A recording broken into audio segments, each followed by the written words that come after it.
Bienvenue à Saint-Georges-de-Renin, au cœur du Beaujolais, où l'équipe d'Irlande du Nord prépare son Euro. Alors on aurait bien aimé parler à la star d'aujourd'hui, Kyle Lafferty, mais le bougre est blessé et n'a pas souhaité s'exprimer. Alors nous nous sommes rabattus sur sa sainteté légendaire, George Best, qui, 11 ans après sa mort, sait encore dire les choses telles qu'elles sont.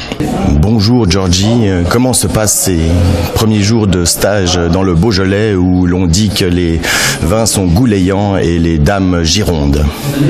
En 1969 déjà, j'ai arrêté les femmes et l'alcool. Ce fut les 20 pires minutes de ma vie. C'était d'ailleurs une vie bien pleine, je crois. J'ai dépensé beaucoup d'argent dans la picole, les gonzesses et les voitures de sport. Le reste, je l'ai gaspillé.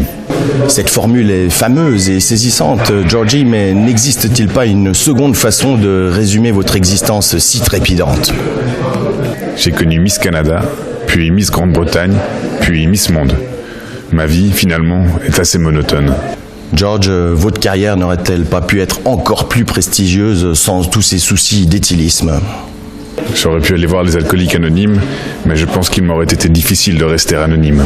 On va quand même parler un tout petit peu de cet Euro, qui sera sans doute le dernier de Cristiano Ronaldo, l'un de vos plus fameux successeurs avec le numéro 7 de Manchester United. Un certain nombre de joueurs ont été présentés comme le nouveau George Best durant toutes ces années. Avec lui, c'est la première fois que je le prends comme un compliment. Ah bah quand même, il y a eu David Beckham parmi vos successeurs avec le numéro 7 de Manchester United, non?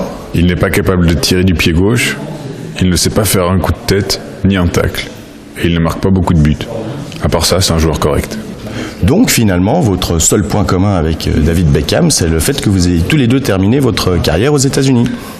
Là-bas, j'avais une maison au bord de la mer. Mais pour aller à la plage, il fallait passer devant un bar. Du coup, je n'ai jamais vu la mer.